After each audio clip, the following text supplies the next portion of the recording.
Hello, good evening students. आज हम लेके आए हैं क्लास 8 का हिंदी का पेपर। तो इसकी ऑफिशियली आंसर की चेक करते हैं। ये है आपका फर्स्ट क्वेश्चन। इसमें आपको पैराग्राफ दे रखा है, इसमें से आपको यहाँ से आंसर देना है। इसमें फर्स्ट क्वेश्चन का जो आंसर है वो खा है नीली गर्दन के कारण। सेकंड क्वेश्चन का आंसर है वो घा है सेनापति। यहाँ पर आप देखो क्वेश्चन नंबर 2, यहाँ पर भी आपको पैराग्राफ दे रखा है पद्यांश। पद्यांश होता है ना, जो कविता का पैराग्राफ होता है उसको बोलते हैं, ठीक है। और जो गद्यांश होता है वो आपकी कहानी का पैराग्राफ होता है, स्टोरी होती है उसमें। तो इसमें फर्स्ट क्वेश्चन का जो दे रखा है वो है घा तिनके के कारण। सेकंड क्वेश्चन देखेंगे। क्वेश्चन नंबर सेकंड में दे रखा है घा में क्वेश्चन नंबर सेकंड देखेंगे। इसमें दे रखा है घा आंसर आएगा मुंडेर पर, ठीक है। क्वेश्चन नंबर 3 दे रखा है। इसमें आपको व्याकरण के आधार पर आपको क्वेश्चन आंसर पूछे गए, तो आपको ग्रामर की नॉलेज होनी चाहिए। तो फर्स्ट क्वेश्चन में दिया है कि इन नीचे दिए गए इन विकल्पों में से द्वंद्व समास का उदाहरण बताओ। द्वंद्व समास का एक आपने ट्रिक सीखा होगा कि ये हमेशा योजक चिन्ह लेके आए हुए, योजक चिन्ह होता है इसको, है ना, लेके आए होंगे ये, और दूसरी तरफ ये अपोजिट टाइप में होंगे, जैसे कि माता पिता, है ना, ऐसे इस टाइप में होंगे। तो इसका आंसर हो जाएगा फर्स्ट हो जाएगा इसका आंसर, ठीक है। और सेकंड का आंसर देखेंगे।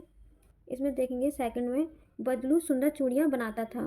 तो इसमें आपने देखा होगा कि इस विशेषण शब्द का भेद पहचानिए। ये जो दे रखा है वो वर्ड क्या है, मतलब विशेषण तो है ही है, क्योंकि चूड़ियाँ क्या, नाउन, संज्ञा है, और संज्ञा की विशेषता कौन बताता है, विशेषण ही बताता है।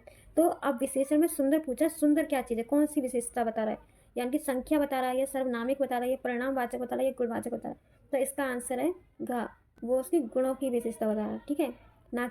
ना कोई संख्या है, आप है ना, अगर नहीं भी आ रहा हो तो आंसर कैसे करोगे, ना कोई तो संख्या काउंटिंग नहीं बता रहा है ना, और ना कोई परिणाम थोड़ा है ज़्यादा है वो भी नहीं बता रहा, ना ही वो सर्वनामिक विशेषण है। तो क्या होगा इसमें, गुणवाचक, वो उसकी सुंदरता, गुण बता रहा है, सुंदर है या बुरा है, जैसा भी है वो बता रहा है, ठीक है। क्वेश्चन नंबर 3 पर आते देखेंगे इसमें क्या दे रखा है। तो क्वेश्चन नंबर 3, निम्नलिखित शब्दों में से तत्सम शब्द को पहचानिए। तत्सम यानी कि देखो, तत्सम होता है, एक तद्भव होता है, दो वर्ड होते हैं। जब तत्सम आ जाए यानी कि सा शब्द आ जाए, है ना, तो सा आ जाए यानी कि संस्कृत वाला वर्ड पूछा है, लॉजिक यही है। और तद्भव आ जाए, भा आ जाए, तो इसका मतलब ये उसका अर्थ पूछा है, वहाँ पर हमेशा हिंदी वाला अर्थ आएगा, और यहाँ पर हमेशा शुद्ध वर्ड आएगा, यानी कि तत्सम में क्या आता है, शुद्ध वर्ड आता है। तो ये तो आपके माइंड में सेट कर लेना। अब इसके बाद इसके आंसर पे जाते हैं। तो इसमें पूछा तत्सम शब्द पहचाना। तो वो हाथ को हिंदी में बोलते हैं, तो इसका जो संस्कृत वर्ड होता है वो कुछ और होता होगा, हस्त होता होगा या कुछ भी, ठीक है। तो हाथ तो नॉर्मली आप डेली यूज़ में कर रहे हो, तो ये तो नहीं होगा, ठीक है। आंसू, तो आंसू भी नहीं होगा, आंसू भी आप डेली यूज़ में कर रहे हो, क्योंकि हम संस्कृत के वर्ड बहुत कम यूज़ कर पाते हैं डेली में। और दूध भी, इसका भी आपने पढ़ा होगा, दुग्ध करके लिखते हैं शुद्ध भाषा, है ना। अश्रु करके आंसू बोलते हैं। तो अग्नि आप डेली वर्ड में यूज़ नहीं करते, यानी कि आप डेली वर्ड में क्या यूज़ करते हैं, आग। अग्नि का अर्थ क्या निकल रहा है, आग। तो इसमें जो अग्नि वर्ड है ना वो संस्कृत से लिया, संस्कृत भाषा है, तो इसलिए अग्नि। आपको लॉजिक में इतना बताऊंगी, याद करने का जो तरीका है, कि जो आप डेली यूज़ कर रहे हो वो वर्ड हमेशा क्या होंगे, तद्भव होंगे, और जो बहुत कम रेयर केस में यूज़ कर रहे हो तो वो शुद्ध भाषा होगी, जो सही वर्ड है वो होगी तत्सम, ठीक है। ये लॉजिक है। क्वेश्चन नंबर 4 पे चलते हैं। इसमें दिए गए क्वेश्चन मार्क, दिए गए चिन्ह को पहचाने, ये क्या चीज़ है। तो आपको हमेशा क्वेश्चन दिया, जैसे जैसे आपने देखा होगा कि आपका नाम क्या है, तो लास्ट में ये लगाते हो क्वेश्चन मार्क। इसका मतलब ये होता है कि कुछ पूछा है आपसे। तो अल्पविराम तो नहीं होगा, ये भी नहीं होगा, ये भी नहीं होता, ये होगा प्रश्नवाचक, ठीक है। बहुत ईजी क्वेश्चन था। नेक्स्ट क्वेश्चन है क्वेश्चन नंबर 4। इसमें आप देखिए, ये है गद्यांश। गद्यांश में क्या होता है, ये कहानी बेस पे पूछा हुआ, कोई कहानी है उसके आधार पर आपको आंसर देना है। क्वेश्चन नंबर पहला, चूड़ियाँ बनाने वाले को क्या कहते हैं, इसका होगा मनिहार। आप अपनी गद्यांश में देख लेना। क्वेश्चन नंबर 2, इसमें होगा का। क्वेश्चन नंबर 3 देखेंगे, इसमें आपका आंसर होगा घा। क्वेश्चन नंबर 4 में इसका आंसर का है। अब आता है क्वेश्चन नंबर 5। क्वेश्चन नंबर 5 में देखोगे आप फिर से पद्यांश, यानी कि आपकी कविता पर आधारित है, ठीक है। इसकी थोड़ी भाषा होती है, लिटरेचर टाइप में होती है, तो डिफ़िकल्ट होती है थोड़ी सी, ना, बड़े आराम से सोच समझ के करना है इसको। क्वेश्चन नंबर 1, इसका आंसर होगा गा, यानी कि ज्ञान। क्वेश्चन नंबर 2, इसका होगा खा, तलवार। क्वेश्चन नंबर 3, इसका होगा का, घास की। क्वेश्चन नंबर 4 इसका कभी, ठीक है। क्वेश्चन नंबर 6 आ गया, इसमें आपको पूछा है फर्स्ट का, तो उसका फर्स्ट का हो जाएगा खा। खा का पूछा है, बस की यात्रा। क्वेश्चन नंबर 7 इसमें आपका का आंसर है। क्वेश्चन नंबर सेकंड में देखोगी घ आंसर है।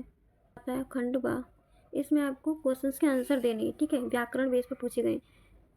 जैसे कि जो प्रशंसा के योग्य हो तो वाक्यांश करना है आपको, एक शब्द बताना है। सूर्य का पर्यायवाची बताना है। पृथ्वी व शब्द का उपसर्ग पहचान करनी है। तो उपसर्ग मतलब जानते ही हैं कि जो स्टार्टिंग में वर्ड लगाए जाते हैं, जैसे इसमें प्रत्यय है, और जो पीछे की तरफ लगाए जाते हैं वो प्रत्यय होता है। और ता वर्ग प्रत्यय से निर्मित एक शब्द लिखना है, तो इसका आंसर आपको लास्ट में मिल जाएंगे।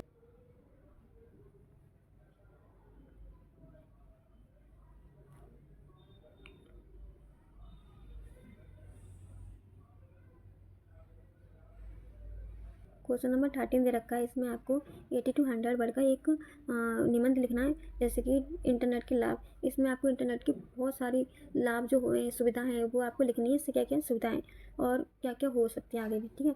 मेरा गाँव, मेरे प्रिय त्यौहार, तो आपको इन टॉपिक, बहुत ईजी टॉपिक दिया है इस बार, तो इनमें से कर सकते हो। इस पर ये आपको पत्र लिखना है, वही 80 to 100 वर्ड का।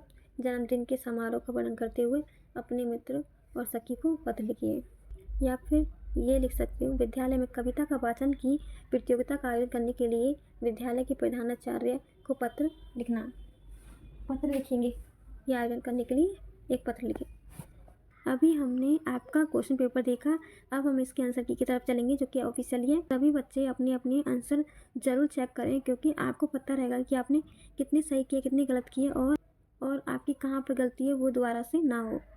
और उस क्वेश्चन का ना आंसर देखने के साथ रीज़न भी जानने की कोशिश किया करो कि किस कारण आपका गलत हुआ। ये नहीं कि हमने ये किया, अच्छा ये नहीं है, ठीक है, ये ठीक है, ठीक, कोई बात नहीं। उसका ये देखा करो कि आपका गलत हुआ क्यों हुआ, आपने किस बेस पे उसको टिक किया था, और और क्या निकला उसका लॉजिक, ठीक है।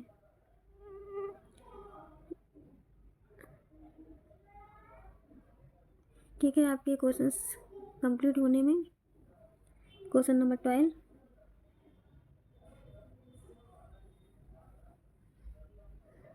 देखो, ये निबंध में यहाँ पर लिखने लायक ये चीज़ें जरूर आती हैं कि जो प्रस्तुति होती है जो उसका, तो वो 1 नंबर का होता है, और जो विषय वस्तु होती है, जो कंटेंट होता है, वो 3 मार्क्स का होता है भाई। और ये भाषा जो होती है 1 मार्क्स, यानी कि जो उसकी जो भाषा देखी जाएगी वो 1 मार्क्स की देखी जाएगी, मतलब 1 नंबर उस पर भी कट सकता है आपका। और यहाँ पर 3 मार्क्स कंटेंट होना चाहिए। तो ये चीज़ें आपको पता रहनी चाहिए, क्योंकि हर साल आपका पेपर होता है, तो सभी में ये जरूर आती है। तो 10th के लिए पहले से आप लोग रेडी हो जाओ, इसलिए अपना मूल्यांकन स्वयं करो। अब आपका क्वेश्चन पेपर खत्म हो चुका है, तो अपने अपने मार्क्स ज़रूर शेयर करना। और मेरी क्लास कैसी लगी, अगर अच्छी लगी हो तो लाइक करें, सब्सक्राइब करें और ज़्यादा से ज़्यादा शेयर करें। Okay, bye bye, thank you.